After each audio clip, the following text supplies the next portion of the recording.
No te alcanza para un abogado. La voz de mi padre rebotó en la sala del tribunal como si hubiera querido golpearme delante de todos. No lo dijo para que yo lo oyera.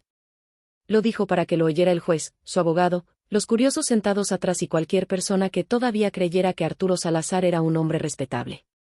Yo me quedé de pie. Sola.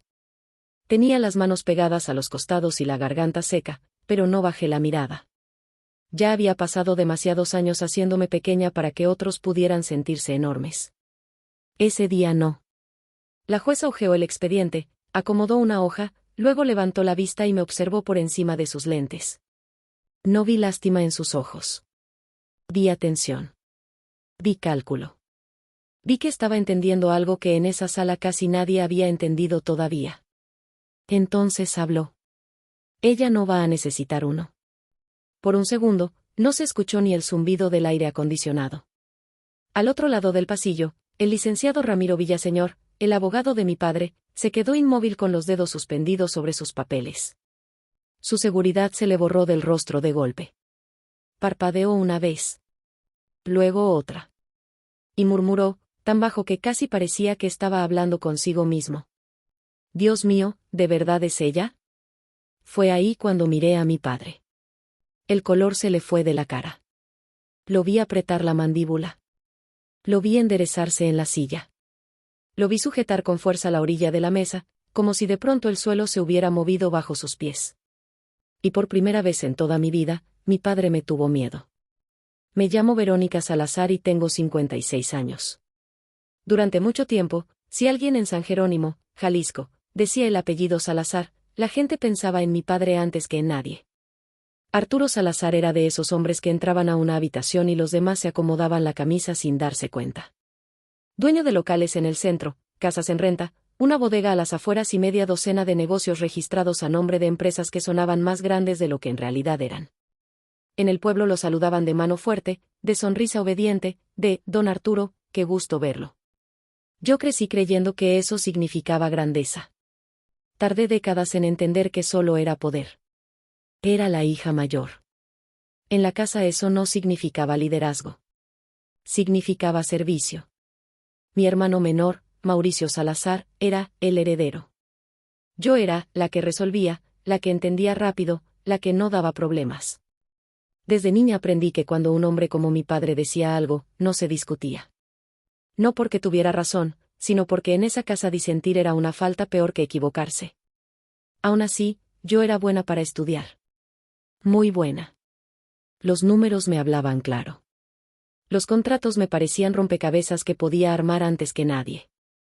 Y cuando en la preparatoria nos pusieron a leer por primera vez casos legales y discusiones sobre herencias, sociedades y derechos, sentí algo que nunca había sentido dentro de mi casa: orden. Una especie de justicia fría, sí, pero justicia al fin. Un lugar donde la verdad, por lo menos en teoría, todavía importaba. Una maestra me llevó aparte un día, después de clase. Verónica, tú no deberías quedarte aquí toda la vida, me dijo. Tú podrías estudiar derecho y comerte vivo a cualquiera que te subestime. Nunca olvidé esa frase. Entré a la universidad con beca parcial. Viajaba en autobús, estudiaba de día, trabajaba en un despacho pequeño por las tardes y ayudaba en la oficina de mi padre los fines de semana. Al principio él presumía que yo estaba aprendiendo del negocio. La verdad era otra, yo le corregía errores que ni él ni Mauricio veían. Revisaba contratos de arrendamiento, ordenaba cuentas, detectaba pagos duplicados y cláusulas mal redactadas. Hacía trabajo de adulta cuando todavía era casi una muchacha. En la facultad me fue tan bien que entré a un concurso regional de argumentación jurídica en Guadalajara. No gané el primer lugar. Gané el respeto de personas que sí sabían reconocer talento. Entre ellos estaba, sin que yo lo supiera, un joven litigante invitado como observador ese año, Ramiro Villaseñor. Yo no lo recordaba todavía. Él sí me recordaría después. Cuando estaba a punto de terminar la carrera, llegó la llamada que cambió todo. Mi madre, Elena, empezó a enfermarse más seguido. Primero eran mareos, luego cansancio, luego días enteros en cama. Mauricio ya trabajaba, formalmente, con mi padre, aunque decir que trabajaba era generoso. Aparecía tarde, firmaba sin leer y se iba temprano. Pero como era hombre y llevaba el apellido, para mi padre eso bastaba para imaginarle un futuro brillante. Una noche, durante la cena, reuní valor para decir que me habían aceptado en un programa de especialización en la Ciudad de México. Recuerdo cada detalle. El plato de sopa tibia. El reloj de pared. La forma en que mi madre sonrió apenas. Como si quisiera alegrarse sin hacer ruido. Mi padre ni siquiera levantó la vista al principio. Me aceptaron, dije. También hay posibilidad de apoyo para alojamiento. Solo tendría que organizarme bien unos meses. Él dejó la cuchara. No te vas a ir. Así. Sin explicación. Sin felicitación. Sin orgullo. Papá, es una oportunidad muy grande. Te necesitamos aquí. No dijo, te quiero aquí. No dijo, me daría gusto que te quedaras. Dijo, te necesitamos. Y esa palabra me cayó encima como una puerta cerrándose. Porque en la boca de mi padre, necesitar no era amar. Era utilizar. Me quedé. Eso fue lo que hice. Me quedé porque mi madre estaba mal, porque Mauricio no podía sacar solo el negocio adelante, porque mi padre sabía exactamente dónde tocar para despertar culpa. Me quedé pensando que sería por poco tiempo. 1 año. 2, tal vez. Ayudaría, estabilizaría todo y luego retomaría mi camino. Qué fácil suena eso cuando una todavía no sabe cuántas décadas caben dentro de un mientras tanto. Los años no se fueron de golpe. Se me fueron encima en silencio. Yo administraba cuentas, cobranzas, rentas, contratos y proveedores. Llevaba la agenda médica de mi madre, le daba sus medicamentos, la acompañaba a estudios y aprendí a reconocer por el sonido de sus pasos cuando venía una mala noche. Mauricio, mientras tanto, se casó, tuvo hijos, compró una camioneta nueva y empezó a presentarse ante la gente como si él hubiera levantado el negocio familiar con sus propias manos. Mi padre lo dejaba. No. Peor. Mi padre lo celebraba. Cada vez que yo corregía una cuenta, salvaba una operación o evitaba que perdiéramos dinero por una tontería de Mauricio, mi padre solo decía: ¿para eso estás? Y yo seguía. Porque eso era lo que llevaba toda la vida haciendo. Hasta que un día entendí que no solo me estaban usando. Me estaban borrando. Y cuando por fin lo entendí, ya era demasiado tarde para seguir fingiendo que no veía nada. O por lo menos, eso creí. Parte 2. La primera vez que sentí que mi vida estaba desapareciendo delante de mí no fue con un gran escándalo. No hubo gritos. No hubo portazos. Fue algo mucho más pequeño. Y por eso dolió más. Un cliente entró a la oficina buscando a la persona que llevaba las rentas del corredor Morelos. Era yo. Siempre había sido yo. Yo conocía a los inquilinos, los vencimientos, las reparaciones, los atrasos, las renovaciones y hasta los pleitos entre vecinos. Soy yo, le dije. El hombre dudó. Ah, pensé que era su hermano. Don Arturo me dijo que ya todo eso lo veía el joven Mauricio. Sonreí por inercia. Esa sonrisa vacía que una aprende cuando no quiere armar una escena delante de extraños. Mi hermano también está al tanto, respondí. Era mentira a medias. Y las mentiras a medias son las más amargas, porque todavía dejan pasar un poco de verdad. La verdad era que Mauricio no sabía ni la mitad de lo que yo hacía. La otra verdad era peor, mi padre lo sabía perfectamente. Con los años, mi madre empeoró. La casa se llenó de pastilleros, citas, resultados y silencios. Yo dormía con el oído atento por si ella me llamaba.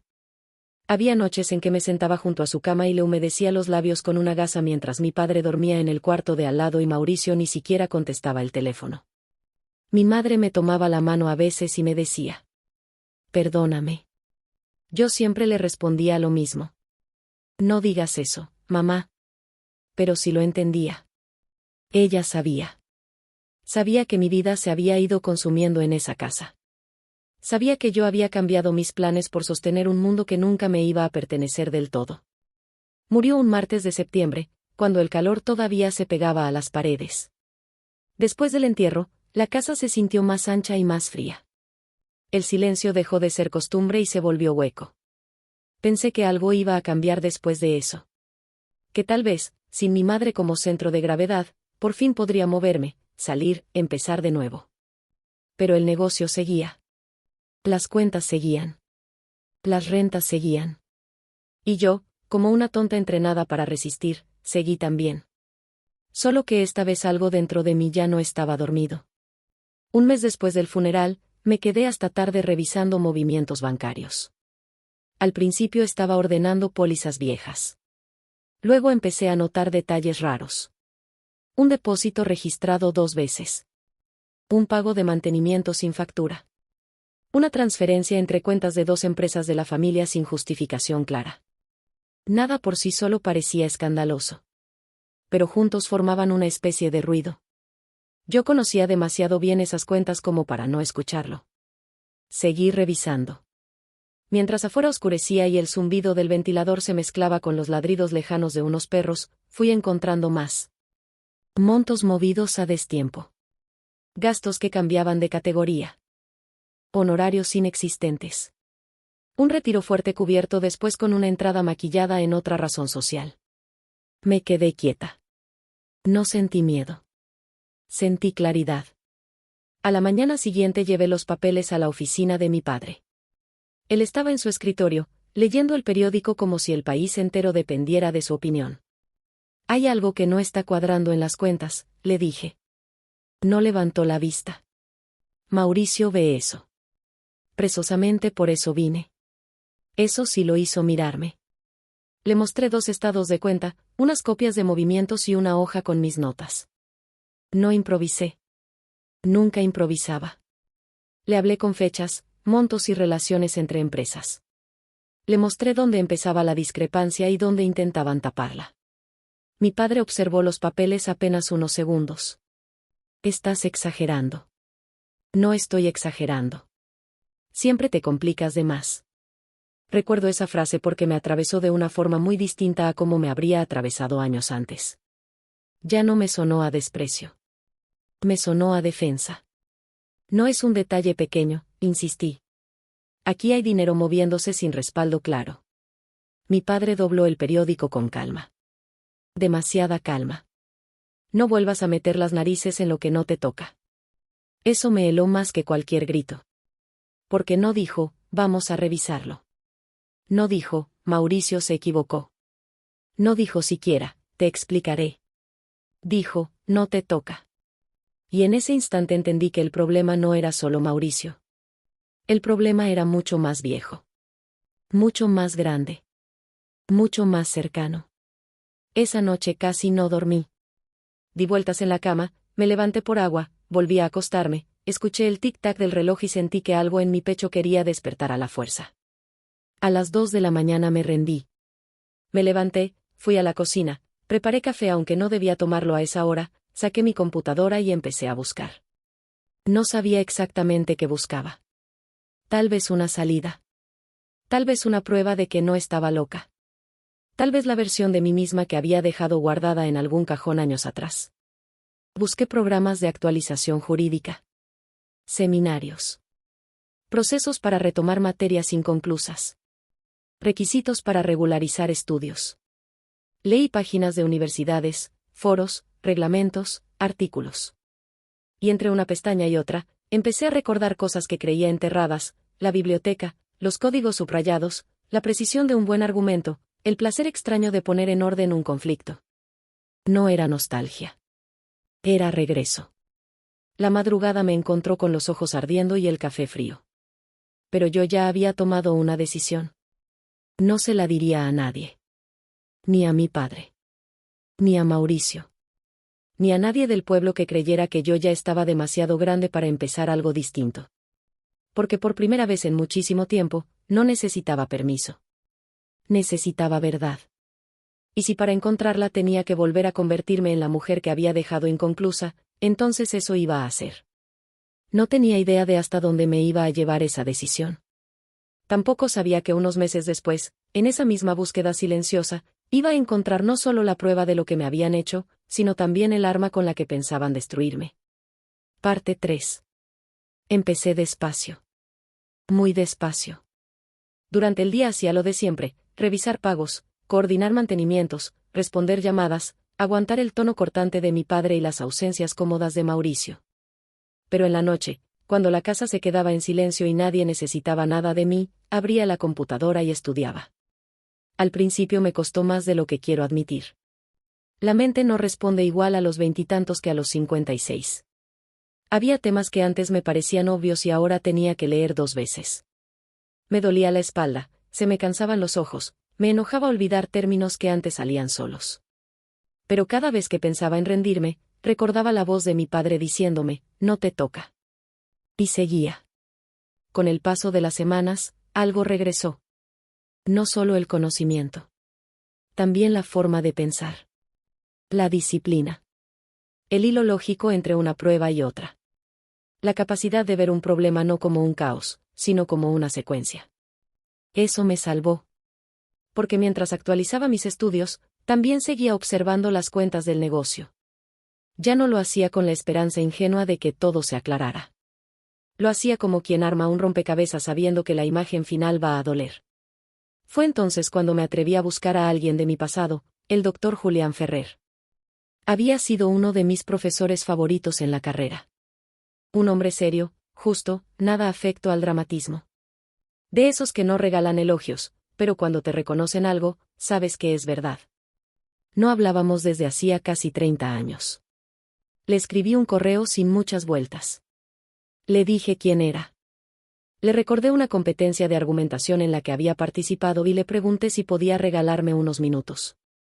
Me respondió al día siguiente. Claro que te recuerdo, Verónica. Fuiste de las pocas alumnas que no hablaban para lucirse, sino para demostrar. Casi lloro al leerlo. Nos vimos en una cafetería de Guadalajara un viernes por la tarde. Yo llevaba una carpeta discreta. Él llegó con la misma forma pausada de moverse que recordaba, solo un poco más encorvado y con más canas. No le conté toda mi vida. Pero sí le conté lo importante. Le hablé de la empresa familiar, de los años trabajando ahí, de los movimientos sospechosos, de la forma en que mi padre había intentado cerrarme la boca. Le mostré algunos papeles. Le señalé fechas, cantidades, firmas, cambios de cuenta. Él no me interrumpió. Solo observó. Cuando terminé, me preguntó: ¿qué es lo que más te inquieta? ¿El dinero o quién está detrás? Yo lo pensé un momento. Que me están haciendo sentir que imagino cosas. El doctor Ferrer asintió como si hubiera esperado exactamente esa respuesta. No las estás imaginando. Así, sencillo. Y a veces una vida puede girar completa sobre una frase tan pequeña.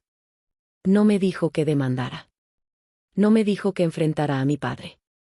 No me dio un discurso heroico. Me dijo algo mucho más útil. Si esto es real, no discutas todavía. Documenta. Fecha. Ordena. Guarda. La verdad no sirve de nada si no puedes probarla. Eso empecé a hacer. Saqué copias de estados financieros. Guardé correos. Fotografié contratos. Hice respaldos en una memoria que escondí dentro de una caja de costura que había sido de mi madre. Anoté fechas de reuniones, llamadas, cambios de acceso, firmas que no coincidían del todo, proveedores fantasma, movimientos entre empresas del grupo Salazar. Yo seguía siendo la hija silenciosa ante los ojos de todos. Pero por dentro ya me estaba convirtiendo en otra cosa. Los meses siguientes fueron como ver una pared resquebrajarse centímetro a centímetro. Al principio dudaba. Luego sospechaba. Después empecé a saber. Mauricio no era un distraído. Mauricio estaba metido hasta el cuello. Y mi padre lo sabía. La prueba que terminó de romperme llegó un martes nublado. Yo revisaba el expediente de uno de los inmuebles más antiguos del centro, el edificio Morelos, una propiedad vieja, valiosa y complicada que yo había administrado durante 17 años. Conocía cada local, cada desperfecto, cada renta vencida, cada pelea con proveedores, cada reparación del techo en temporada de lluvias. Entonces vi el documento. La propiedad ya no figuraba dentro del paquete operativo que yo había manejado toda la vida. Había sido transferida meses atrás a una empresa controlada por Mauricio. Firmado. Registrado. Cerrado. Sin decírmelo. Me quedé mirando esa hoja tanto tiempo que sentí que las letras flotaban. No porque no entendiera lo que decía, sino porque lo entendía demasiado bien. Esa noche esperé a que mi padre estuviera solo en la sala. Tenía un vaso de whisky en la mano y las noticias encendidas en volumen bajo, como siempre. Puse el documento frente a él. ¿Cuándo pensabas decirme? Lo miró apenas. ¿Decirte qué? Que el edificio Morelos ya está a nombre de Mauricio. Esta vez sí dejó el vaso en la mesa. Eso es asunto del negocio. Es un inmueble que yo administré 17 años. Y se te pagó por trabajar. No levantó la voz. No hizo falta. Sentí que algo dentro de mí se tensaba, pero ya no era tristeza. Era otra cosa. Algo más firme. No se trata de eso. Claro que se trata de eso. Siempre confundes la ayuda con los derechos. Qué fácil le salían esas frases. Qué ensayadas. Qué cómodas. Aquí hay irregularidades, le dije. No solo en esa transferencia. En varias. Y tú lo sabes. Él me sostuvo la mirada. Te lo voy a decir una sola vez, Verónica. Deja de hurgar. No fue una petición. Fue una amenaza. Lo entendí perfecto. Y en ese instante también entendí algo más, no iba a haber una conversación familiar que arreglara esto. No iba a haber arrepentimiento repentino. No iba a haber verdad voluntaria. Lo que venía ya no era una pelea doméstica. Era otra cosa. Algo legal. Algo sucio. Algo para lo que, por fin, yo estaba dejando de estar indefensa. Parte 4. A la mañana siguiente llamé al doctor Ferrer. Le conté lo del edificio Morelos, la conversación con mi padre, la advertencia clara. Guardó silencio unos segundos y luego me dijo. Entonces ya no se trata solo de proteger documentos. Ahora tienes que protegerte tú. Esas palabras me acompañaron durante semanas. Yo no tenía una gran cuenta de ahorros. No tenía una casa propia. No tenía un colchón de seguridad hecho a mi nombre. Todo lo que había construido durante años estaba amarrado, de una u otra forma, al mundo de Arturo Salazar. Y por primera vez vi eso con total crudeza. Así que empecé a soltarme. Abrí una cuenta separada. Moví lo poco que tenía. Guardé efectivo.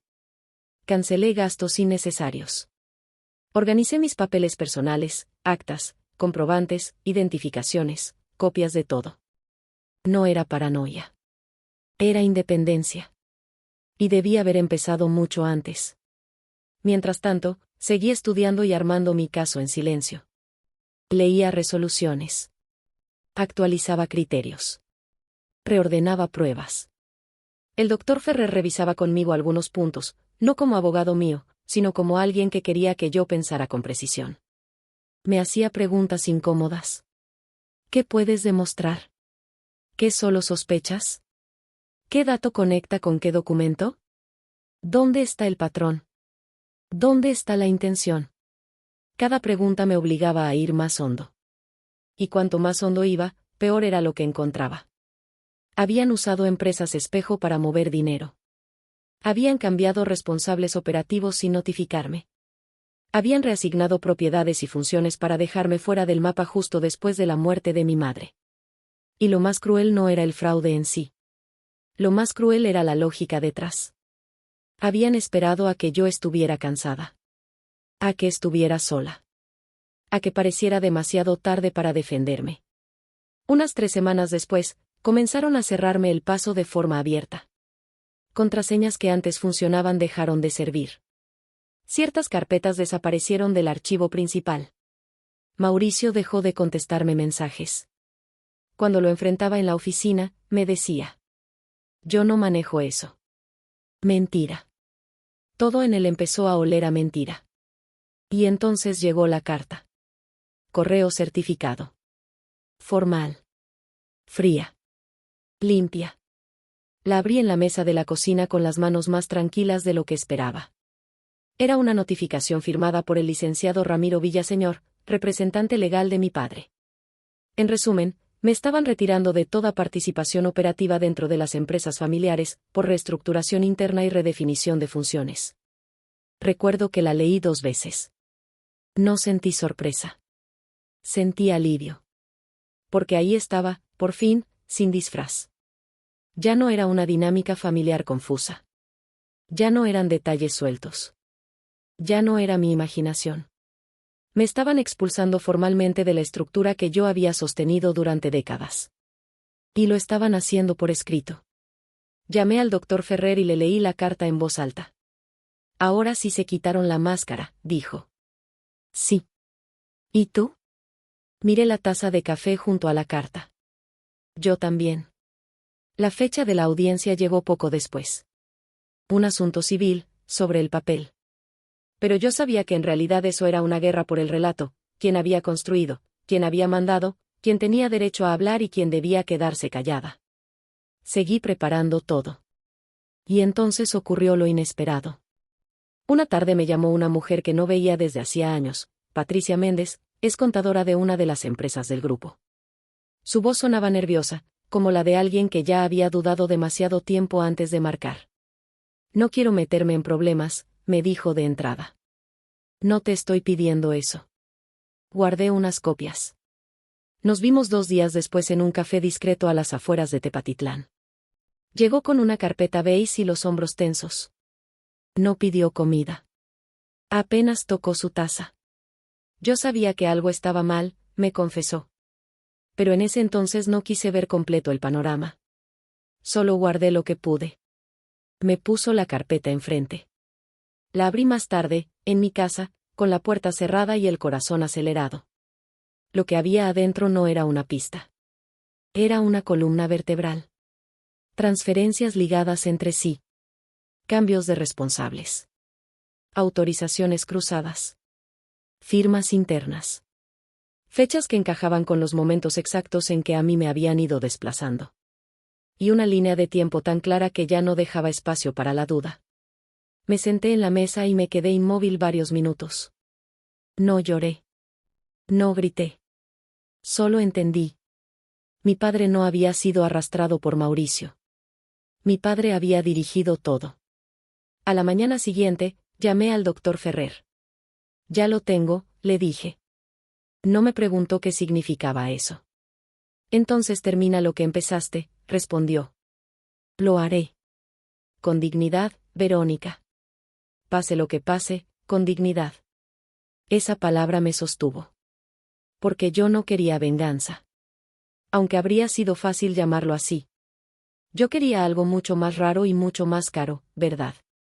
Que se dijera completa. Que quedara escrita. Que nadie pudiera volver a reducir mi vida a la frase cómoda de «ella ayudaba». La noche antes de la audiencia dormí poco, pero no por miedo. Más bien por una calma extraña. Como si durante años hubiera estado caminando por un túnel y por fin pudiera ver una rendija de luz, aunque todavía no supiera qué iba a encontrar del otro lado. A la mañana siguiente. Elegí mi ropa con cuidado, guardé cada carpeta en su lugar, revisé 3 veces mis documentos y me miré en el espejo antes de salir. No vi a una víctima. No vi a una hija humillada. Vi a una mujer que llevaba demasiado tiempo siendo subestimada. Y a veces eso, justo eso, es lo más peligroso que puede tener enfrente la gente equivocada. El juzgado olía a papel viejo, café recalentado y nervios ajenos. Había gente entrando y saliendo con carpetas bajo el brazo, parejas discutiendo en voz baja, un hombre peleándose con una pluma que no servía, una señora rezando casi en secreto junto a una ventana. Todo parecía ordinario. Y eso era lo más extraño. Porque para mí, esa mañana iba a dividir mi vida en 2. Antes de entrar a la sala, toqué por encima la carpeta principal. Allí estaban la línea de tiempo, los movimientos contables, las transferencias, los correos, los respaldos de Patricia Méndez, mis anotaciones, mis referencias, todo en orden. No iba a improvisar ni una palabra. Cuando entré, mi padre ya estaba sentado. Traje oscuro. Barbilla en alto. La misma expresión de hombre acostumbrado a que el mundo le dé la razón por cansancio. A su izquierda estaba Mauricio, evitándome la mirada. A su derecha, Ramiro Villaseñor, impecable, seguro, revisando notas con el aire de quien cree tener una mañana sencilla. Yo tomé asiento sola. No porque no hubiera querido compañía. Sino porque ya no necesitaba que nadie hablara por mí. Fue entonces cuando mi padre se inclinó apenas hacia atrás, lo suficiente para que yo pudiera oírlo y también algunos de los presentes alrededor. No te alcanza para un abogado. Lo dijo casi con suavidad. Como se sueltan las crueldades más entrenadas. Sin gritar. Sin perder modales. Con esa seguridad de quien cree que la humillación fina duele más porque no deja marcas visibles. Algunas personas voltearon. Yo lo miré. No dije nada. El antiguo reflejo de bajar la cabeza no apareció. O si apareció, llegó demasiado tarde. Porque la mujer que había pasado noches enteras ordenando pruebas, reconstruyendo movimientos, revisando leyes y juntando lo que otros creían enterrado, ya no era la misma a la que podían callar con una frase. Entró la jueza Rebeca Montaño y todos nos pusimos de pie. Era una mujer de cabello corto, mirada firme y ese tipo de presencia que hace innecesario levantar la voz. Revisó el expediente, escuchó la identificación del asunto y permitió que el licenciado Villaseñor comenzara. Habló con soltura. Dijo que se trataba de una reestructuración interna. Dijo que mi papel había sido administrativo y secundario. Dijo que las decisiones patrimoniales correspondían legítimamente al señor Arturo Salazar y a la continuidad del negocio familiar. Dijo muchas cosas bonitas, pulidas, ordenadas. Todas falsas. Yo lo escuché sin moverme. Apoyo administrativo, dijo en un momento. Casi me reí. 20 años cerrando huecos, corrigiendo contratos, resolviendo pleitos de arrendamiento, cuadrando cuentas, sosteniendo propiedades, evitando pérdidas, cuidando a mi madre y dejando mi vida entera atrapada en esa maquinaria, y ese hombre me reducía a apoyo administrativo. La jueza esperó a que terminara. Luego me miró. Señora Salazar, ¿comparece con representación legal? No, su señoría. Sentí, más que escuchar, la satisfacción breve de mi padre. Entonces la jueza tomó uno de los escritos que yo había presentado. Lo revisó. Pasó 2 páginas. Tomó otro. Lo comparó. Levantó la vista hacia mí. Y dijo. Ella no va a necesitar uno. No fue una frase teatral. Fue peor para ellos. Fue una constatación. Un golpe seco. El aire en la sala cambió de inmediato. Vi al licenciado Villaseñor tensarse. Tomó mis escritos, los hojeó con más atención y de pronto su expresión se quebró. Ya no estaba viendo a una mujer sola. Estaba reconociendo una mano. Una estructura. Una forma de hilar argumentos que le resultaba conocida. Me observó bien por primera vez. Y entonces susurró. Dios mío, ¿de verdad es ella? Años atrás, cuando yo todavía estudiaba Derecho, él había asistido como invitado a un concurso regional de litigación oral. No habló conmigo ese día. Ni yo recordé su rostro al verlo en la sala. Pero él sí recordaba a la muchacha que, con 22 años, había desmontado un caso entero con una precisión que incomodó a más de un abogado experimentado. Luego esa muchacha desapareció. Hasta esa mañana. ¿Qué significa eso? Le reclamó mi padre entre dientes. Villaseñor no respondió. Eso fue lo que terminó de quebrar la seguridad de mi padre. No mis palabras. No mis carpetas. Sino el miedo en los ojos del hombre al que había contratado para aplastarme. La jueza me dio la palabra. Yo me puse de pie despacio. Abrí la carpeta principal. Me acomodé los lentes. Y cuando hablé, mi voz salió más firme de lo que yo misma esperaba. Su señoría, solicito iniciar con la secuencia de transferencias relacionadas con el edificio Morelos, seguida de los movimientos contables entre Grupo Patrimonial Salazar y Arrendadora del Bajío registrados entre septiembre y febrero. Villaseñor intentó objetar la relevancia. Yo respondí de inmediato. Con fechas. Con conexión. Con patrón. Con sustento. La jueza negó la objeción. Entonces seguí. No me apresuré.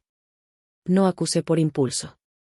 Fui poniendo cada pieza en su lugar, los cambios operativos no informados, las firmas internas, las cuentas vinculadas, los traspasos disfrazados de gasto, la exclusión progresiva de mis accesos, la carta de separación enviada después de haber consolidado el vaciamiento patrimonial. Cada documento hablaba. Y por primera vez, nadie pudo silenciarlo. Mauricio empezó a moverse en la silla. Mi padre dejó de mirarme. Villaseñor hizo un segundo intento de frenar la exposición. Tampoco le funcionó. Entonces llegó el turno de la carpeta de Patricia Méndez. Ahí se acabó cualquier posibilidad de fingir que aquello era una simple confusión administrativa. La jueza revisó la línea de tiempo durante varios segundos. Luego levantó los ojos y miró directo a mi padre. Señor Salazar, ¿usted estaba enterado de estas transferencias cuando se hicieron?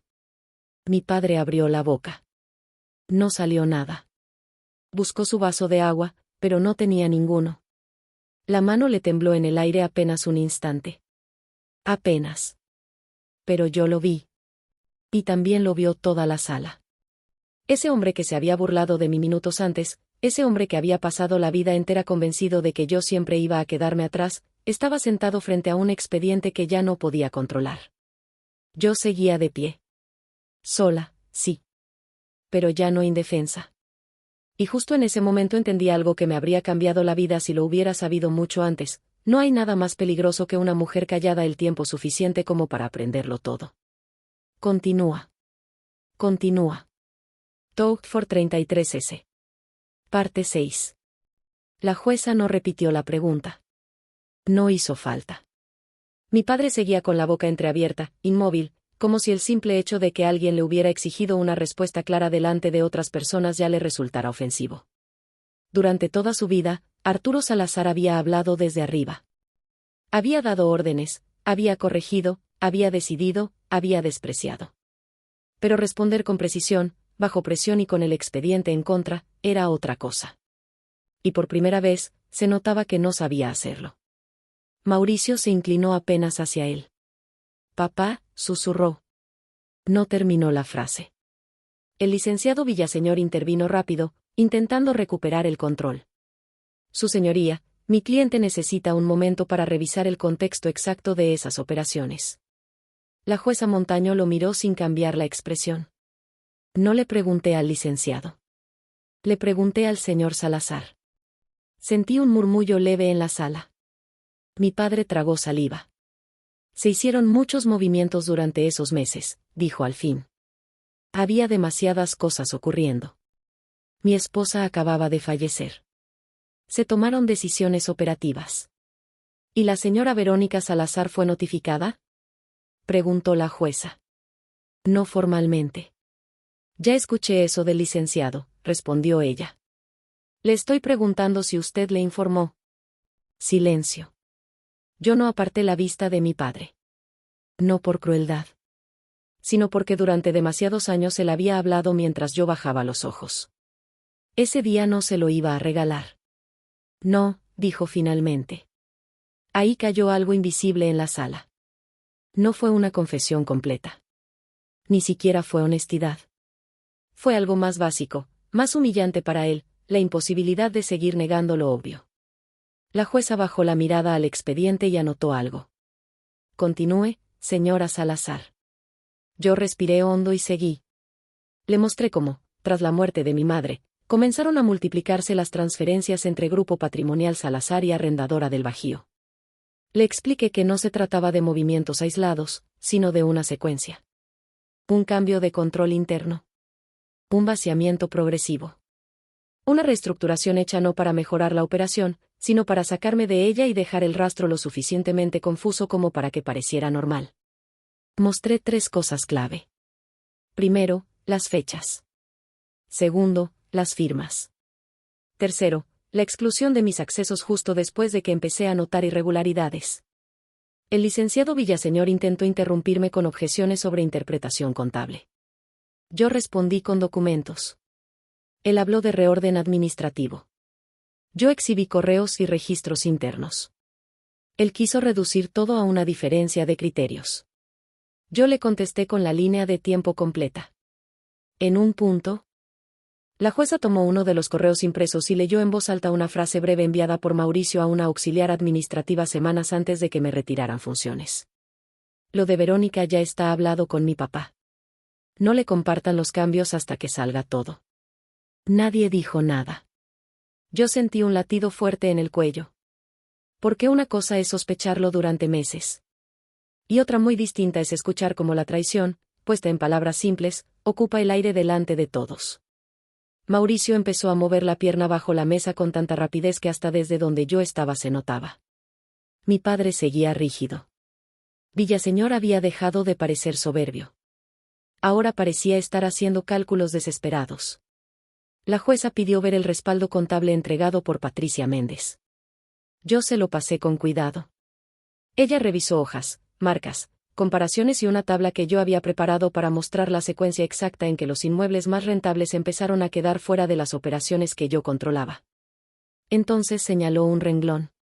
Explíqueme esto. Yo me acerqué. Ese es el momento en que el edificio Morelos deja de reportar al sistema central y empieza a registrarse bajo otra empresa, controlada por mi hermano. No se me notificó. No se me pidió entrega. No hubo transición. Solo se me fue apartando mientras seguía trabajando como si nada hubiera cambiado. ¿Quién autorizó el cambio?, preguntó. Le mostré la firma. La jueza la comparó con otros documentos y luego levantó la vista hacia mi padre. Señor Salazar, esa es su firma, ¿correcto? Mi padre no respondió enseguida. Sí. Fue un sí tan corto que casi pareció romperle algo por dentro. La jueza se reclinó en su asiento. Voy a decretar un receso de 15 minutos antes de continuar. El alguacil anunció el receso y el ruido regresó de golpe a la sala, sillas moviéndose, papeles cerrándose, pasos apresurados, susurros. Pero yo me quedé inmóvil unos segundos, con las manos sobre la carpeta, sintiendo esa mezcla rara de temblor y calma que llega cuando por fin algo enterrado empieza a salir a la superficie. No me sentía victoriosa. Me sentía despierta. Mientras la mayoría salía al pasillo, yo seguí en mi lugar. No quería café. No quería agua. No quería escuchar a nadie decirme que qué fuerte o qué injusto o qué bárbaro. Había esperado demasiado para ese día como para estropearlo con opiniones de pasillo. Fue entonces cuando sentí una presencia frente a mí. Levanté la vista. Era el licenciado Ramiro Villaseñor. Ya no tenía la misma postura de hacía una hora. Seguía impecable, sí, pero ahora había algo distinto en sus ojos. Algo entre incomodidad y reconocimiento. «¿Fuiste tú?», dijo en voz baja. No preguntó. Afirmó. Yo sostuve su mirada. Sí. Sus labios se tensaron apenas.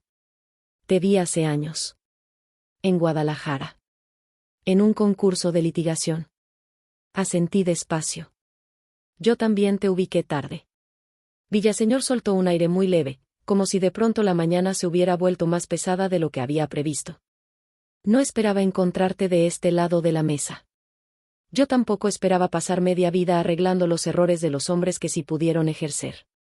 Eso lo dejó callado un instante. Luego habló todavía más bajo. Voy a ser honesto contigo. Esto ya no se ve bien. No respondí. Tu padre quiere controlar daños, continuó. Si presentas lo que creo que todavía no has presentado, esto va a salirse de la esfera familiar. Hace mucho que dejó de ser familiar. Sus ojos se movieron hacia la carpeta que yo tenía bajo la mano.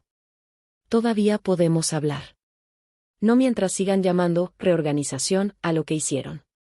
Villaseñor guardó silencio. Por un segundo, ya no pareció abogado. Pareció simplemente otro hombre viendo cómo se cae el relato que le vendieron. Entiendo, dijo al fin. Se dio media vuelta y volvió con ellos. Yo me quedé sola otra vez. Pero ahora la soledad ya no se parecía a abandono. Se parecía a fuerza. Parte 7. Desde mi asiento, durante el receso, pude verlos a los tres al otro lado del pasillo. Mi padre hablaba en voz baja, con esa rigidez helada que siempre anunciaba enojo verdadero. Mauricio asentía demasiado rápido, como cuando era niño y rompía algo e intentaba convencer a mi padre de que no había sido su culpa. Y Villaseñor los escuchaba con la mandíbula tensa, sin la paciencia obediente que traía al principio. No alcancé a oír lo que decían. No me hacía falta. Sabía leerlos. Mi padre estaba exigiendo lealtad. Mauricio estaba buscando salida. Y el abogado ya estaba pensando en protegerse a sí mismo. Unos minutos después, Mauricio se separó del grupo y empezó a caminar hacia mí. Por primera vez en toda la mañana me miró de frente. Venía pálido, con la corbata un poco suelta y una expresión que mezclaba miedo, enojo y esa vergüenza rara de los cobardes cuando por fin los alcanzan las consecuencias. Se detuvo a un par de pasos. Vero. Solo así me decía cuando quería algo. Ni hermana, ni Verónica, ni nada que sonara a respeto. Solo Vero, como si con eso pudiera reducir todo de nuevo a una conversación menor entre hermanos. ¿Qué? Le respondí. Miró por encima del hombro para asegurarse de que mi padre no viniera detrás. Esto se está saliendo de control. Casi sonreí. No, Mauricio. Esto apenas se está viendo claro. Apretó la mandíbula. No era necesario llegar hasta aquí. ¿Hasta dónde? Le pregunté. ¿Hasta el punto donde ya no pudieran esconderlo? No contestó. Yo lo observé bien. Había envejecido más de lo que yo había querido reconocer. Las canas en las sienes, las ojeras, el gesto de quien lleva años cargando una vida que en realidad nunca supo sostener. Y aún así, en ese momento, no me dio lástima. Todavía no. Porque una parte de mí seguía viendo al hombre que firmó papeles sabiendo exactamente que me estaban sacando a oscuras. Papá dice que lo estás haciendo por resentimiento, murmuró. Sentí el golpe. No porque me sorprendiera, sino porque seguía siendo el arma favorita de los hombres como mi padre. Cuando no pueden refutar lo que dices, desacreditan porque lo dices. Claro, respondí. Porque es más fácil llamarme resentida que aceptar que tengo razón. Mauricio se pasó una mano por la cara. No entiendes todo el contexto. Explícamelo, entonces. No pudo. Ni una sola frase le salió completa. En eso escuchamos la voz seca de mi padre desde el fondo del pasillo. Mauricio. Fue una sola palabra, pero bastó. Mi hermano se volteó de inmediato. Y en ese gesto pequeñísimo vi resumida una vida entera. Un hombre de más de 50 años que todavía reaccionaba como un muchacho al que no le permitieron crecer. Me miró una última vez. No sabes lo que estás provocando. No, le dije. Tú no supiste lo que estabas firmando. Se quedó helado. Esa vez sí le atiné. Volvió con mi padre sin decir nada más. Yo me recargué en la silla y cerré los ojos apenas unos segundos. No para descansar, sino para sostenerme. Porque hay batallas que no cansan por la pelea misma, sino por todo lo que arrastran detrás. Años. Silencios. Renuncias. Humillaciones viejas que, de pronto, regresan a pedir nombre. Y justo en medio de todo eso entendí algo que no había querido admitir. Una parte de mí seguía esperando que alguno de los dos, mi padre o mi hermano, mostrara siquiera una chispa de vergüenza verdadera. Pero todavía no. Todavía estaban demasiado ocupados con el daño visible como para sentir el invisible. El alguacil anunció que la audiencia iba a reanudarse. Todos volvimos a nuestros lugares. Mientras la jueza acomodaba el expediente, yo respiré despacio y apoyé la mano sobre mi carpeta principal. Adentro estaba lo más fuerte. Lo que todavía no salía. Lo que podía romper no solo su defensa, sino la versión entera de nuestra historia familiar. Y por un segundo dudé. No de hacerlo. De lo que vendría después. Porque una vez que ciertas verdades se dicen en voz alta, ya no hay manera de seguir viviendo como antes. Aunque ganes. Aunque tengas razón. Aunque el mundo por fin vea lo que tú llevabas años viendo. La jueza levantó la vista. Continuamos. Yo asentí. Y antes de abrir la carpeta, pensé algo que no sabía que necesitaba decir. Si esta historia te está atrapando, suscríbete si te gusta el video. Lo pensé no como una pausa vacía, sino como una especie de respiro para mí misma. Como si al decirlo pudiera recordar que del otro lado también hay gente que ha sido subestimada, gente que alguna vez se quedó callada demasiado tiempo, gente que entiende lo que significa sostener años enteros con las manos vacías. Luego dejé ir ese pensamiento y volví a lo importante. La jueza me dio la palabra. Su señoría, dije, quisiera presentar un documento adicional relacionado con la exclusión deliberada de mis funciones operativas. Villaseñor levantó la vista de inmediato. Yo saqué una hoja protegida en mica. No era un estado de cuenta. No era una tabla.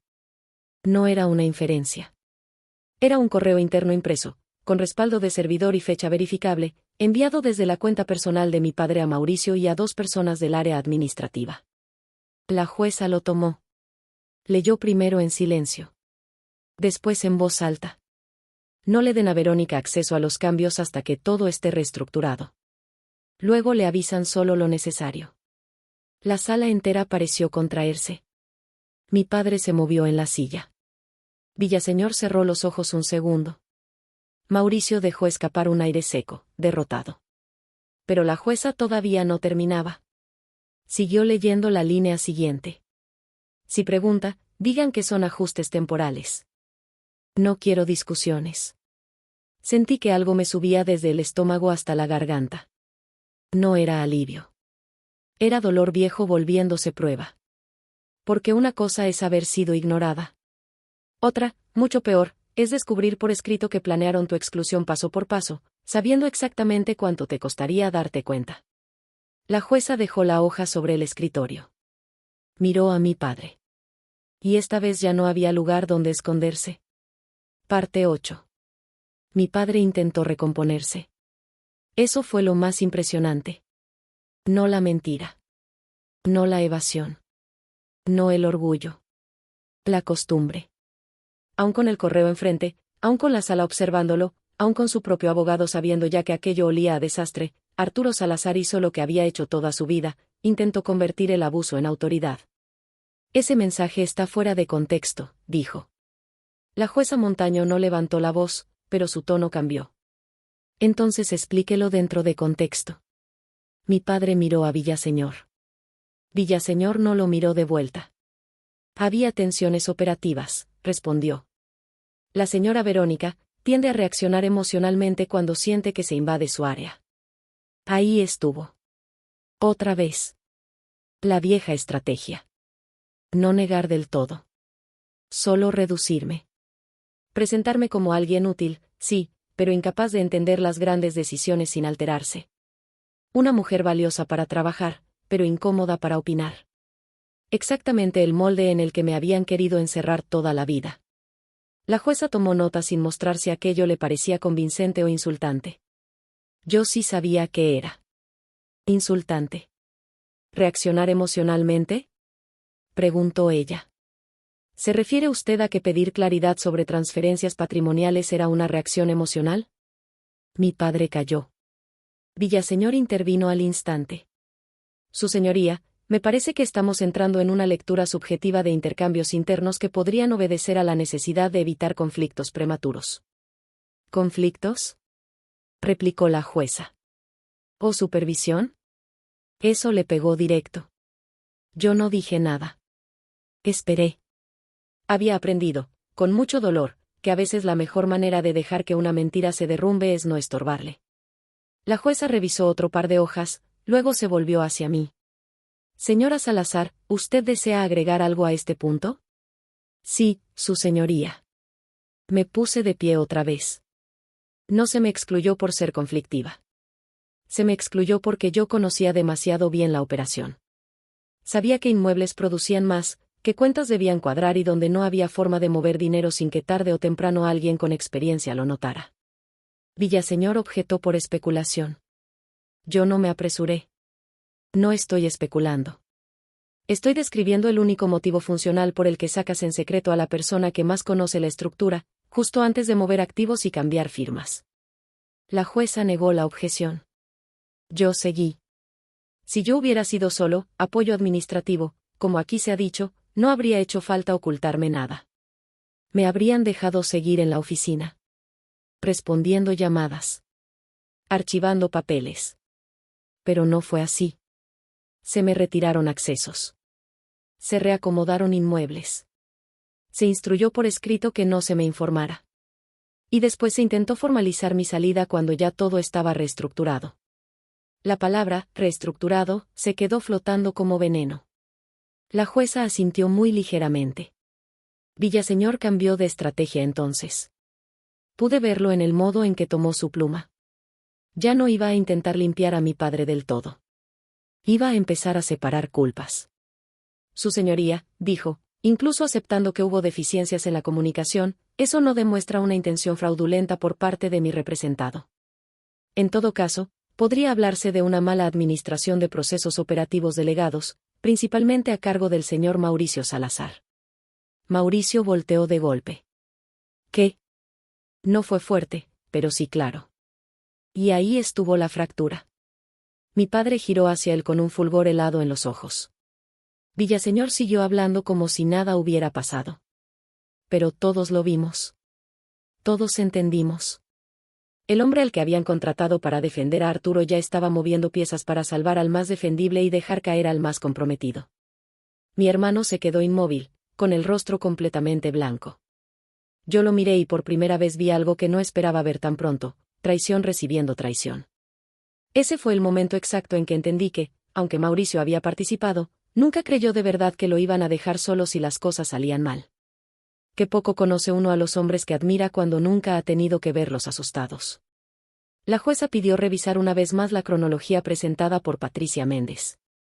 Luego preguntó: ¿La señora Méndez está disponible para testificar posteriormente, si fuera necesario? Sí. Su señoría, respondí. Está dispuesta a ratificar el origen de los respaldos y el método de conservación. Bien. Mi padre dejó caer el peso sobre la silla. No era un desplome visible. Pero yo lo conozco demasiado bien. Sé cuándo se le endurecen los hombros por furia y cuándo por miedo.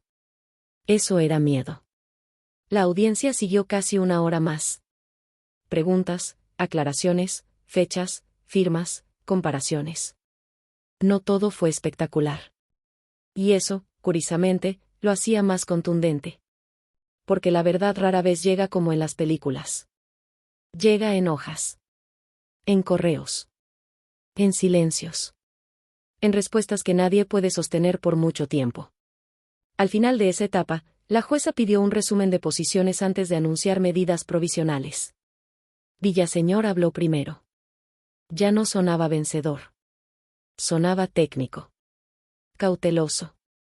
Empezó a hablar de revisión interna, de posibles errores administrativos, de la conveniencia de no precipitar conclusiones sobre dolo hasta no realizar una auditoría más amplia. No pidió absolución moral. Pidió tiempo. Eso también decía mucho.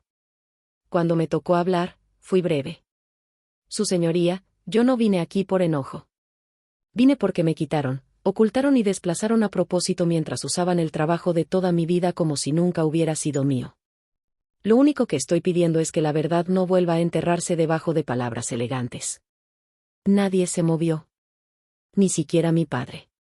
La jueza cerró el expediente de la fase de ese día, se quitó los lentes un segundo y dijo algo que todavía puedo escuchar con claridad. Lo más grave hasta este momento no es solo el movimiento de activos. Es el intento sistemático de invisibilizar a la persona que tenía más conocimiento de ellos. Cuando volvió a ponerse los lentes, ya yo sabía que algo se había roto para siempre. No solo en el caso. En la familia. El fallo provisional llegó esa misma tarde. No como una explosión. No con gritos. No con un martillo golpeando dramáticamente la madera. Llegó en la voz serena de la jueza Montaño, que leyó cada medida con la precisión de quien sabe que la claridad también puede ser una forma de sentencia. Ordenó la congelación temporal de varios activos vinculados con las operaciones cuestionadas. Restableció mi acceso documental a los inmuebles y movimientos financieros relacionados con el litigio. Solicitó una revisión contable forense independiente. Y dejó asentado, con una firmeza que se me clavó en el pecho, que mi participación dentro de la estructura empresarial no había sido marginal ni secundaria, sino, sostenida, material y operativamente significativa. Material. Operativamente significativa. Escuchar a una autoridad describir mi trabajo con palabras honestas después de tantos años de reducción y desprecio me desarmó por dentro de una manera extraña. No lloré. No ahí. Pero sentí como si una cuerda demasiado vieja, demasiado apretada, empezara por fin a aflojarse. La jueza terminó y el alguacil indicó la conclusión de la sesión. La gente empezó a moverse. Papeles que se guardaban. Sillas que rechinaban. Susurros cada vez menos discretos. Vi a dos personas de la galería mirarme como si quisieran decir algo. No les di oportunidad. Todavía no. Yo empecé a recoger mis carpetas cuando sentí a mi padre acercarse. No venía corriendo. No venía fuera de sí. Venía con ese paso seco, contenido, con el que siempre se dirigía a castigar sin hacer espectáculo. Se detuvo frente a mí. ¿Estás orgullosa de ti misma?, preguntó. La voz baja le salía peor que los gritos. Porque en ese tono ya no había autoridad. Había humillación. Yo lo miré un momento largo. Podría decir que sentí triunfo. Sería mentira. Lo que sentí fue cansancio. Un cansancio antiguo, de esos que no vienen del cuerpo, sino de haber esperado durante años una honestidad que nunca iba a llegar sola. No, le respondí. Me da tristeza que tuvieras que verme aquí para reconocer que existo. Su expresión se endureció. Convirtiste a esta familia en un espectáculo. Esa frase casi me arrancó una risa amarga. Familia. La palabra favorita de mi padre cuando le convenía esconderse detrás de ella. No, papá, le dije despacio.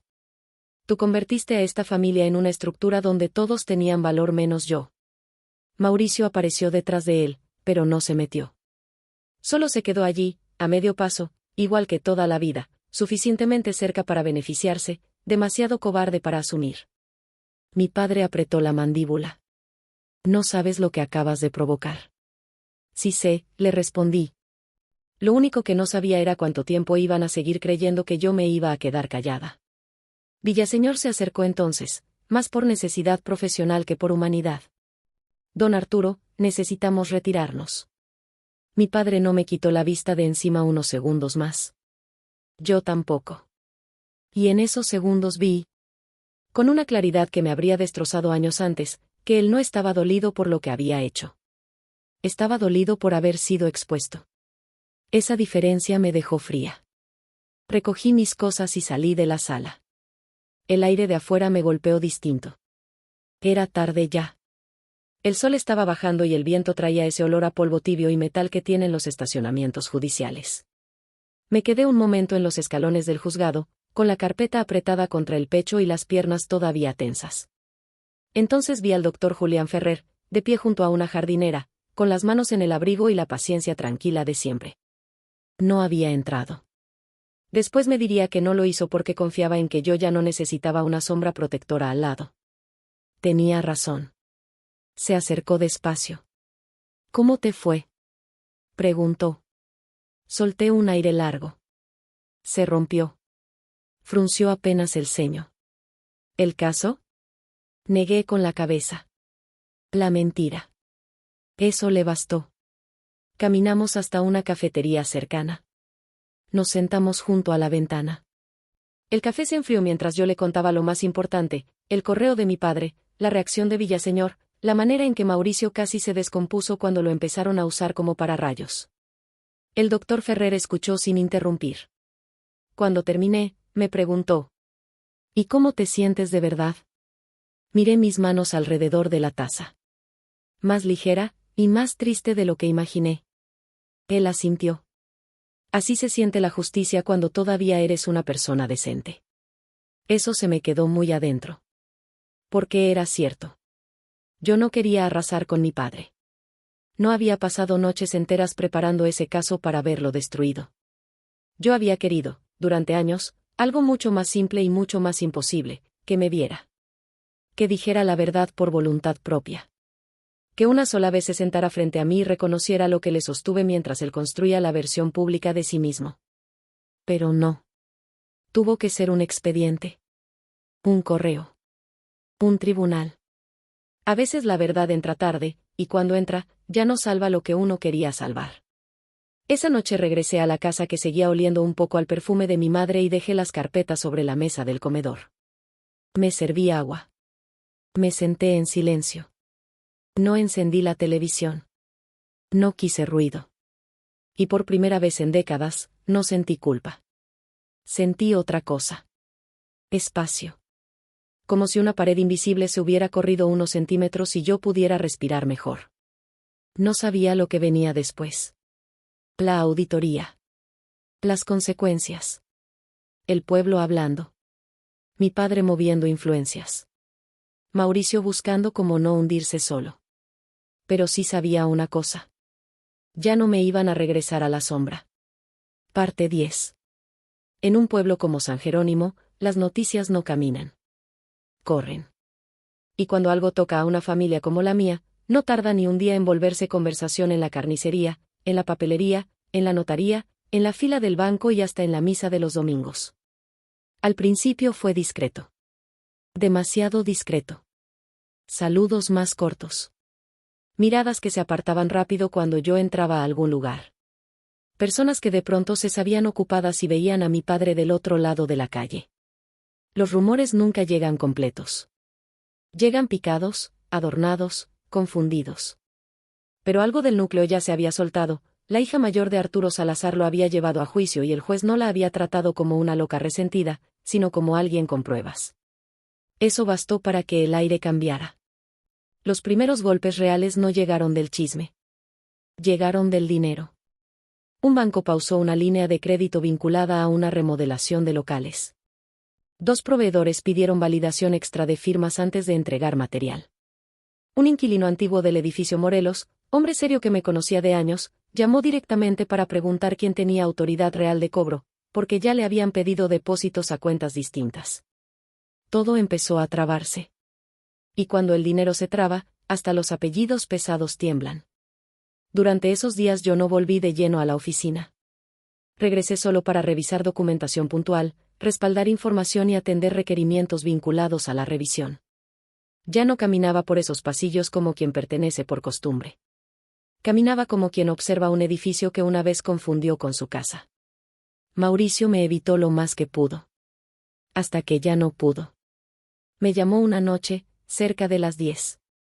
Vi su nombre en la pantalla y dejé sonar el teléfono 2 veces antes de contestar. ¿Bueno?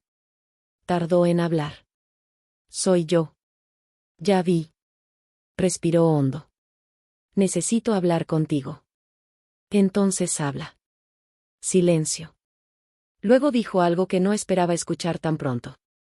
Yo no pensé que papá fuera a dejar que todo me cayera a mí. Me quedé quieta. No por sorpresa. Más bien por la brutalidad simple de la frase. No habló de arrepentimiento. No habló de lo que me hicieron. Habló del momento exacto en que entendió que también podía ser Sacrefabsebel. Así funcionan ciertas familias. El abuso solo se vuelve visible para algunos cuando por fin les alcanza a ellos. ¿Y qué quieres que te diga? Le pregunté. Que no fui yo solo. Nunca dije que fueras tú solo. Pero van a hacer que parezca eso. Escuché un ruido de fondo, como de pasos en terraza o patio. Imaginé a Mauricio hablándome a escondidas, incapaz todavía de enfrentar a mi padre sin sentir que estaba traicionando una jerarquía más fuerte que su propia conciencia. ¿Firmaste?, le dije. Sí. ¿Aceptaste cambios sabiendo que me estaban dejando fuera? Sí. Le costó. Pero lo dijo. Seguí en silencio. Papá decía que era lo mejor, continuó. Que tú ya estabas cansada. Que no querías responsabilidades más pesadas. Que solo había que ordenar las cosas. Luego dijo que si se te explicaba antes, ibas a hacer un drama. Que era mejor presentártelo ya resuelto. Cada frase me iba ardiendo distinto. No por nueva. Por familiar. Así me habían narrado toda la vida. Como si mis decisiones reales no existieran y ellos pudieran interpretarme mejor que yo misma. ¿Y le creíste?, pregunté. Mauricio tardó en responder. Quise creerle. Eso sí sonó a verdad. Y a veces la verdad de los débiles no los justifica, pero al menos deja de sonar tan podrida como la mentira. Te tengo una pregunta, le dije. ¿Hubo algo más? Silencio. Mucho silencio. Sentí como se me endurecía el pecho. Mauricio. Hay una carpeta, dijo por fin. Papá no quería que apareciera. Se me helaron las manos. ¿Qué carpeta? No la vi completa. Solo escuché. Patricia la mencionó una vez antes de irse. Luego papá dijo que ya no quería, papeles viejos de tu mamá, mezclados con lo del negocio. No respiré bien durante un segundo. ¿Papeles de mi mamá? No sé exactamente qué sean. Pensé que eran cosas médicas. O de la casa. Pero después entendí que quizá no. ¿Dónde está? No sé. O no con certeza. Eso me encendió de golpe. No juegues conmigo, Mauricio. No estoy jugando. Solo sé que una vez vi a papá sacar una caja del despacho de la casa y guardarla en la bodega pequeña de atrás. La que casi no usa nadie. Sentí el pulso en los oídos. Mi madre. Papeles viejos. Una carpeta escondida.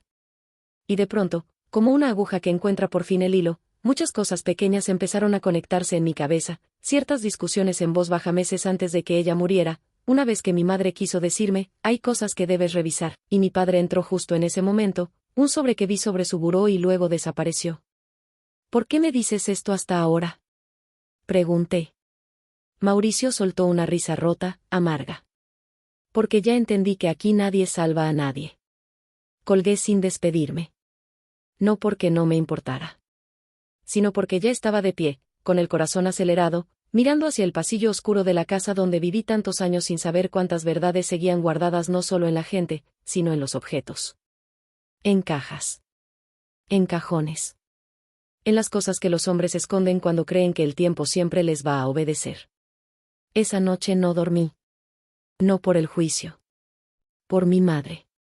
Porque por primera vez en mucho tiempo sentí que ella seguía intentando decirme algo. Y quizá yo apenas estaba llegando lo suficientemente lejos como para poder escucharla. Parte 11. Esperé hasta la mañana siguiente.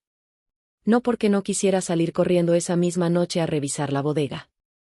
Sino porque en una casa como esa, donde cada madera cruje distinto y cada puerta tiene memoria, hacer algo impulsivo habría sido dar aviso. Y yo ya había aprendido demasiado tarde lo que cuesta moverse sin estrategia. Mi padre salió temprano. Lo escuché hablar por teléfono con tono seco antes de irse. Mauricio no apareció. Eso me dio la ventana que necesitaba. Fui al patio trasero. La bodega pequeña estaba detrás del lavadero, junto a un muro donde mi madre colgaba macetas antes de enfermarse. Hacía años que casi nadie entraba ahí. Guardaban herramientas viejas, cajas con adornos de Navidad, archivos muertos, botes de pintura seca. Abrí con una llave oxidada que seguía en el cajón de siempre. El olor a encierro me golpeó en la cara. Polvo. Cartón húmedo. Metal. Empecé a revisar. No había orden real. Solo acumulación. Lo cual, en esa familia, también era una forma de esconder. Si amontona suficiente cosa irrelevante alrededor de algo importante, la mayoría se cansa antes de encontrarlo. Yo no. Moví cajas, carpetas deformadas, una vieja máquina de escribir, álbumes de fotos, una maleta sin cierre. Pasó casi una hora antes de verla. Una caja de archivo color gris, más nueva que el resto, sin etiqueta al frente. La saqué. Pesaba menos de lo que pensé. La llevé a la mesa del patio, levanté la tapa y sentí cómo se me tensaba todo el cuerpo. No eran papeles médicos. No eran recibos de la casa. No eran recuerdos domésticos. Eran documentos. Carpetas con separadores. Copias certificadas.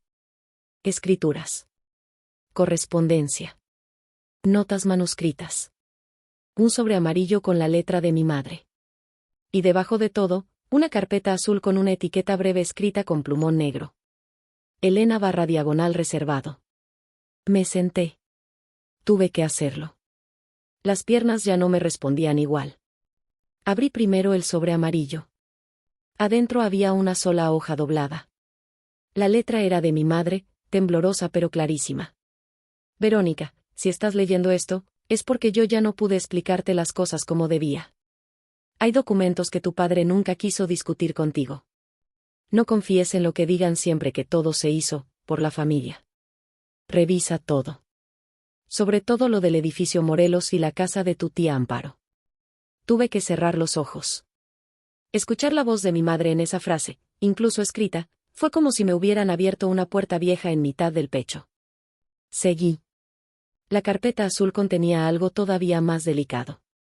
Años atrás, mucho antes de que mi madre empeorara, una tía suya, Amparo, había vendido una propiedad pequeña y dejó parte de ese dinero, para Elena y para quien más estuvo al pendiente de ella, según recuerdo vago de conversaciones que nunca me explicaron del todo. Yo asumí que aquello había quedado en nada. O que mi madre lo había usado en gastos médicos. Nunca pregunté. O mejor dicho, nunca me permitieron preguntar demasiado. Pero ahí estaba. Un fideicomiso pequeño. Modesto, sí, pero real. Con aportaciones documentadas. Y con una anotación clave: una parte había sido reservada específicamente para mí, a través de mi madre, como reconocimiento por años de cuidado familiar y administración patrimonial auxiliar. Mi nombre. Por escrito. No como favor. No como premio. Como derecho. Seguí revisando con las manos temblando. Entonces encontré lo peor. Una serie de anotaciones internas y cartas entre un notario y mi padre donde se discutía cómo reordenar ese instrumento para absorberlo dentro de movimientos patrimoniales más amplios después del deterioro de salud de mi madre. En palabras sencillas, habían querido diluir lo que ella había dejado protegido para que terminara mezclado en el control general de Arturo y Mauricio. Me quedé sin aliento. No era solo el negocio. No era solo mi trabajo. También habían intentado tragarse lo poco que mi madre sí quiso asegurarme. Ahí me quebré un poco. No a gritos. No como en una película. Solo me doblé hacia adelante, apoyé una mano en la mesa y dejé que me salieran 2 lágrimas que llevaban demasiados años retenidas. Mi madre sí me vio. Mi madre sí intentó dejar algo claro. Y mi padre había tratado de enterrarlo. Guardé todo de nuevo con un orden mucho más cuidadoso y tomé fotografías de cada hoja importante. No por desconfianza nueva, sino por costumbre ya aprendida. Después cerré la caja y la llevé a mi cuarto. No la iba a dejar ni un minuto más en una bodega. Esa tarde le hablé al doctor Ferrer. No le expliqué por teléfono. Solo le pedí vernos. Nos reunimos en su despacho, y una vez ahí fui sacando documento por documento. Lo vi ponerse serio en el punto exacto donde entendió que esto ya no ampliaba el mismo caso. Lo profundizaba. Verónica, dijo, con una gravedad que me obligó a sentarme más derecha, esto no solo fortalece tu posición. Esto cambia el centro moral de toda la historia. Lo sé. Tu madre intentó protegerte. Bajé la mirada. Sí. El doctor Ferrer pasó la mano por una de las copias. Y tu padre no solo permitió tu desplazamiento operativo. También quiso controlar aquello que ella dejó señalado para ti. Sentí una punzada seca en el pecho. Porque ahí estaba la palabra exacta: controlar. No quedarse con algo por error. No confundirse. No administrar mal. Controlar. Todo. Siempre. El doctor Ferrer levantó la vista. ¿Qué quieres hacer? Yo miré la caja cerrada sobre la mesa, luego mis propias manos. Y supe la respuesta antes de decirla. Quiero llegar hasta el final. Él asintió despacio. Entonces prepárate, me dijo. Porque cuando esto salga, tu padre va a entender que ya no solo está perdiendo el caso. Está perdiendo la versión que sostuvo de sí mismo toda la vida. Salí de ahí con la caja bajo el brazo y el corazón latiendo más fuerte que nunca. Al llegar a la casa, encontré a mi padre sentado en la sala, solo, con la televisión apagada. No sé si ya intuía algo o si simplemente había empezado a percibir que el silencio alrededor suyo ya no era obediencia, sino antesala. Me miró entrar. Sus ojos bajaron un segundo a la caja. Luego volvieron a mi cara. ¿Qué traes ahí?, preguntó. Yo lo sostuve con la mirada. Y en ese momento comprendí que ya no tenía miedo de responderle. La verdad que te faltaba esconder. Su rostro cambió. Apenas un poco. Pero lo suficiente. Y ahí supe que lo que venía después iba a ser todavía más grande que el juicio. Porque ahora no solo se trataba de mí. Ahora también se trataba de mi madre. Mi padre no respondió de inmediato. Se quedó sentado, con la espalda rígida, los dedos apretados sobre el descansabrazos y la mirada fija en la caja que yo llevaba entre las manos. No levantó la voz. No hizo un drama. Lo cual, en él, siempre era peor. Arturo Salazar solo perdía el control de 2 formas, gritando o poniéndose demasiado quieto. Aquella vez eligió la quietud. No sé de qué estás hablando, dijo al fin. Yo dejé la caja sobre la mesa del comedor, despacio, sin apartar los ojos de él. Claro que sí. Si estuviste hurgando entre cosas privadas, eso no cambia nada. Qué fácil le salía todavía intentar convertir su culpa en mi falta. No estaba hurgando, respondí. Estaba encontrando lo que tú escondiste. Su mandíbula se tensó. Baja la voz. Casi me reí. Toda una vida escuchando esa frase. Baja la voz. No discutas. No hagas problemas. No provoques. No incomodes. No nombres lo que todos prefieren dejar debajo de la alfombra. Pero esa noche no había alfombra suficiente. Abrí la caja y saqué el sobre con la letra de mi madre. Luego la carpeta azul. Luego una copia de la documentación donde aparecía el fideicomiso, las anotaciones del notario, la referencia específica a la reserva hecha para mí y los intercambios donde se discutía cómo diluir aquello dentro de movimientos patrimoniales más grandes. Los coloqué frente a él. Uno por uno. Mi padre no tocó nada. Solo miró. Lo vi reconocer cada papel antes incluso de que sus ojos terminaran de recorrerlos. Mamá intentó protegerme, le dije. Y tú intentaste tragarte también eso. Él levantó la vista hacia mí. No hables de lo que no entiendes. Entonces explícamelo. Silencio. Explícale a tu hija por qué la herencia moral de su madre terminó escondida en una bodega, mezclada con cajas viejas, mientras tú movías propiedades y cuentas a espaldas de todos. No era una herencia moral, respondió con frialdad. Eran disposiciones confusas en un momento delicado. Había que ordenar las cosas. Siempre lo mismo, dije. Todo lo que te conviene lo llamas orden. Sentí algo moverse en el pasillo. Mauricio estaba ahí, inmóvil, escuchando. No me importó. Ya no. Mi padre se puso de pie. Lento. Cansado. Más viejo de lo que yo lo había visto jamás. Tu madre estaba enferma. No sabía bien lo que hacía al final. Eso fue peor que un golpe. Porque no solo estaba minimizando lo que había hecho conmigo. También estaba reduciendo la última voluntad lúcida de la mujer que sostuvo esa casa en silencio durante décadas. No te atrevas, le dije. Mi voz no salió fuerte. Salió baja. Y tal vez por eso mismo llenó más el espacio. No te atrevas a usar la enfermedad de mi madre para borrar lo poco que dejó claro. Mauricio dio un paso hacia la sala. Papá. Mi padre levantó la mano para callarlo sin siquiera mirarlo. Yo seguí. Mamá escribió mi nombre. El notario dejó rastro. Hay correspondencia. Hay intención. Hay fechas. Y hay documentos donde tú ya estabas viendo cómo absorber todo para que no quedara nada fuera de tu control. Él respiró hondo, como si intentara recuperar una autoridad que ya no le cabía en el cuerpo. Tú no sabes lo que cuesta sostener una familia. Esa frase me atravesó con una fuerza distinta. Porque ahora ya no me dolía como antes. Ahora me mostraba algo. Desesperación.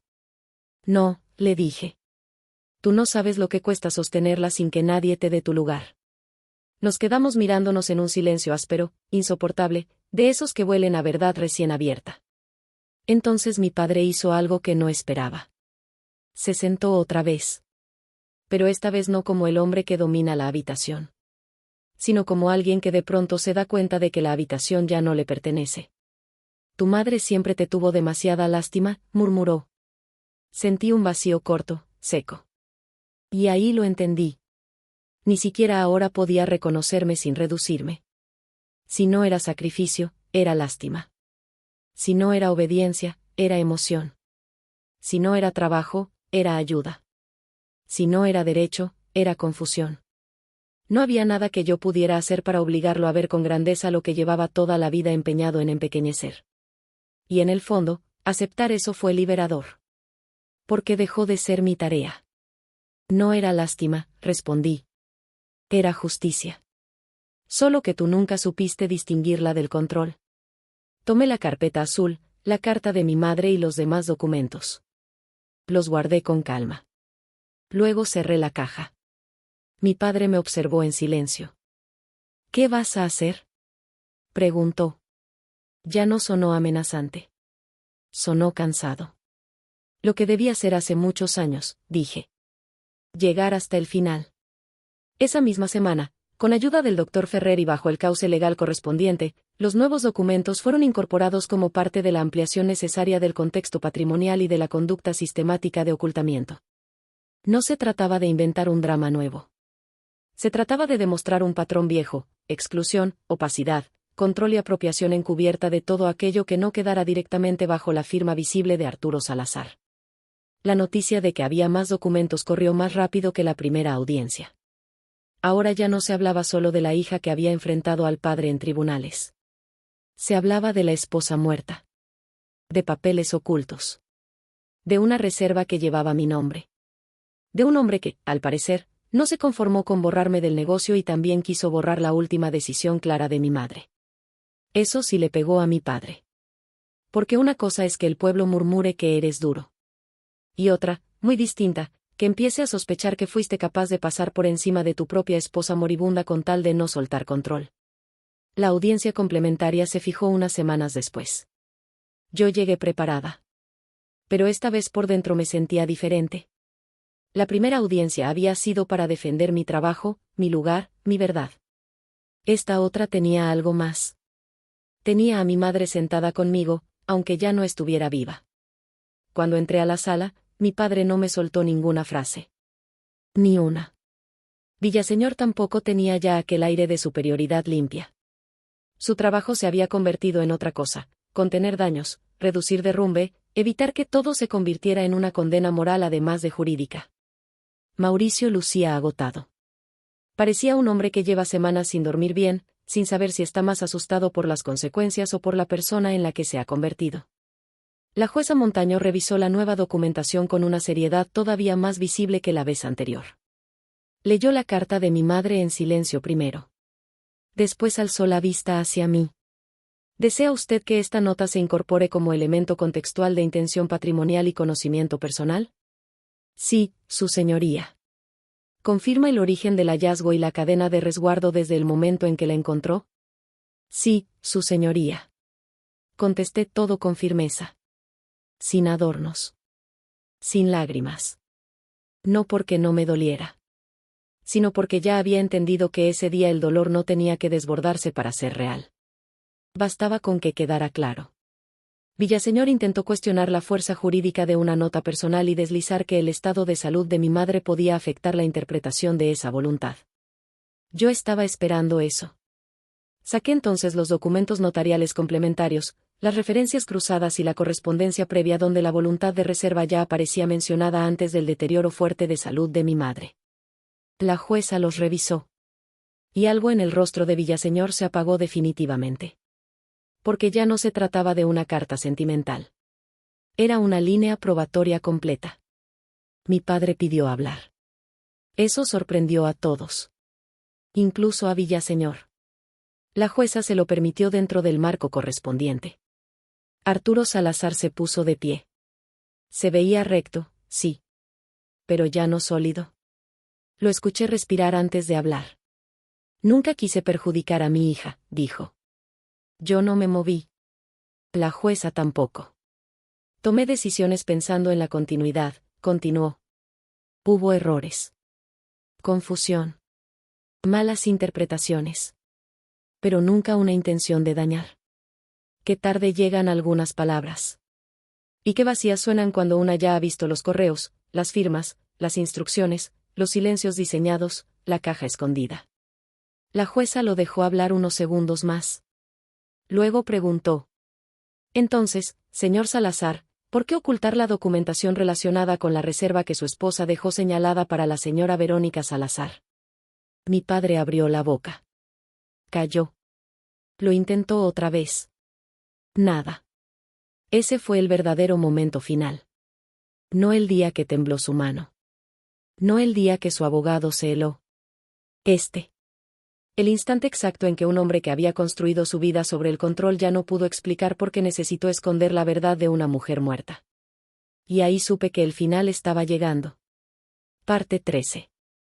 La resolución definitiva tardó unas semanas más. No porque hubiera duda, sino porque la ley, a diferencia del orgullo, necesita dejar rastro claro.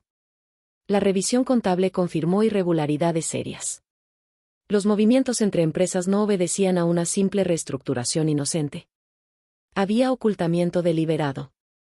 Exclusión operativa dirigida y decisiones patrimoniales tomadas con opacidad frente a la persona que más conocimiento tenía de la estructura, yo. La documentación vinculada a mi madre terminó de cerrar lo que faltaba. No solo porque fortalecía el patrón de conducta, sino porque mostraba una verdad más honda y más fea, que mi padre no estaba defendiendo un legado. Estaba defendiendo el monopolio del relato. Quería que todo lo valioso pareciera salir de él, pasar por él y terminar en él o en el hijo que había elegido como extensión de su apellido.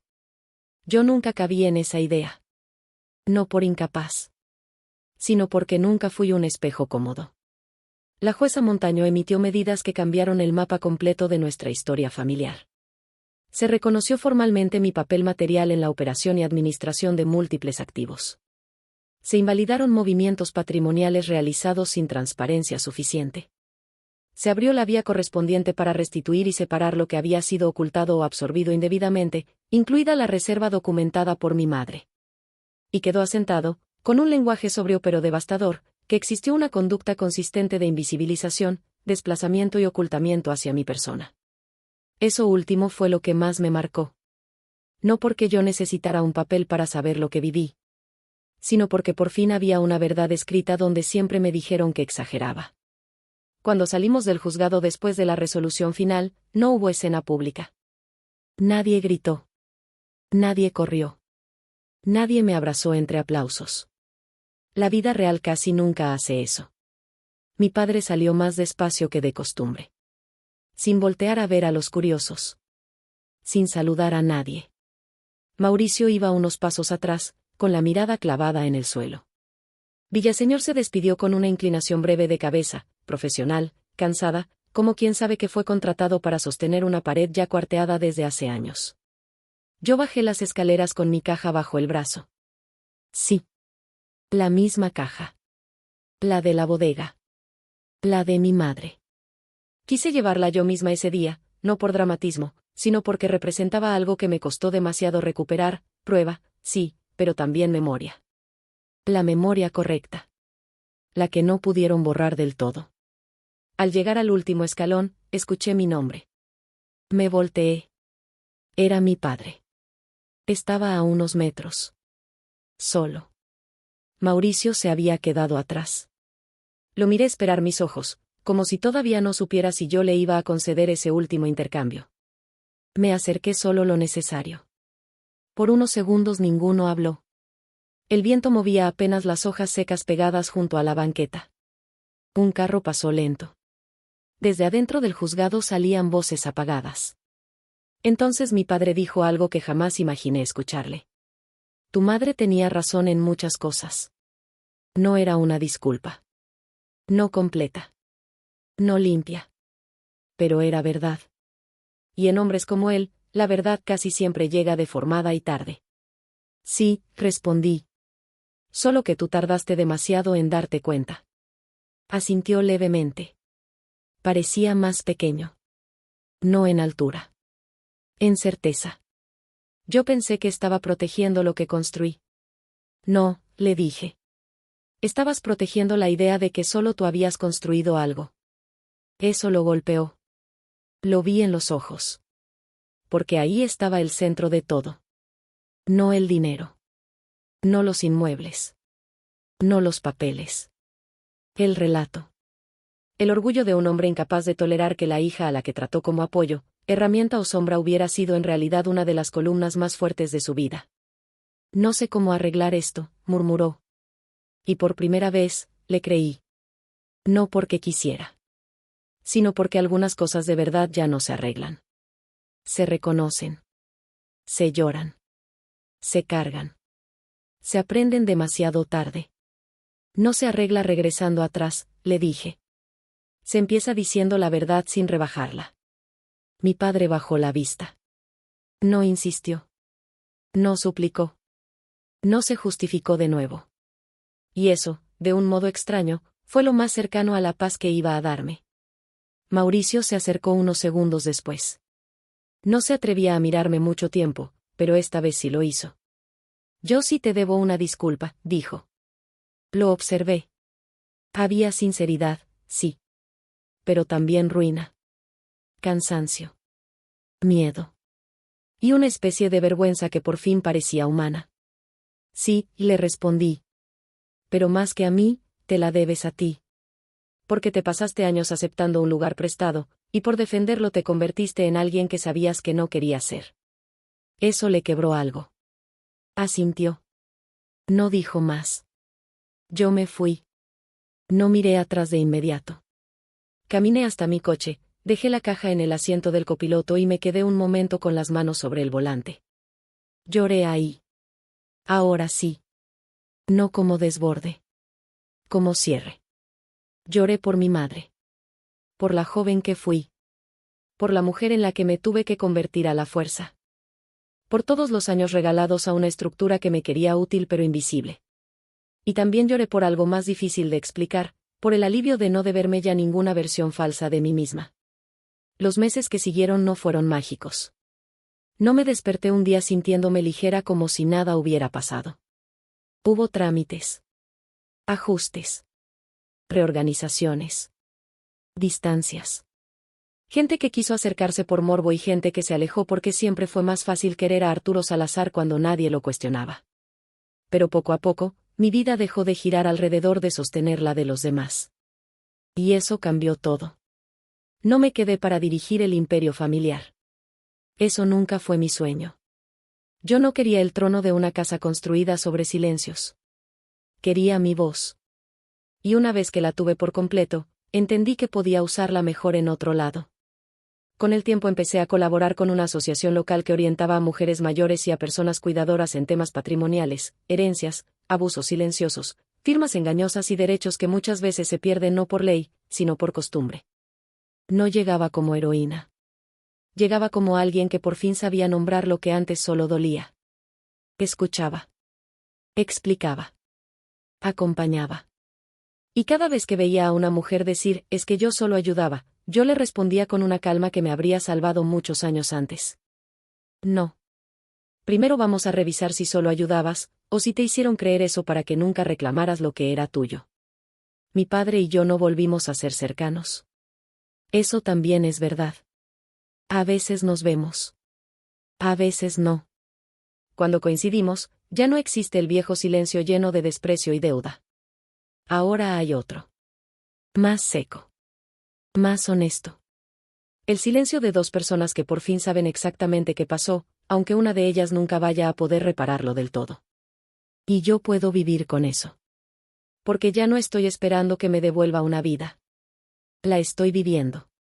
Si algo aprendí de todo esto, es que el silencio no siempre significa debilidad. A veces significa que una persona ha soportado tanto, observado tanto y entendido tanto, que cuando por fin habla, no deja espacio para que la mentira vuelva a acomodarse. Así que, si tú que estás escuchando alguna vez sentiste que te borraban poquito a poquito, que te usaban pero te minimizaban, que te hacían dudar de tu propio valor mientras otros firmaban con tu trabajo debajo, quiero que recuerdes esto. Nunca es demasiado tarde para ver claro. Nunca es demasiado tarde para nombrar la verdad. Y nunca es demasiado tarde para dejar de ser la sombra de alguien más. Suscríbete si te gustó el contenido y acompáñame a ver más historias como esta en mi lista de reproducción y playlists de videos, donde la verdad tarda, pero cuando llega, lo cambia todo.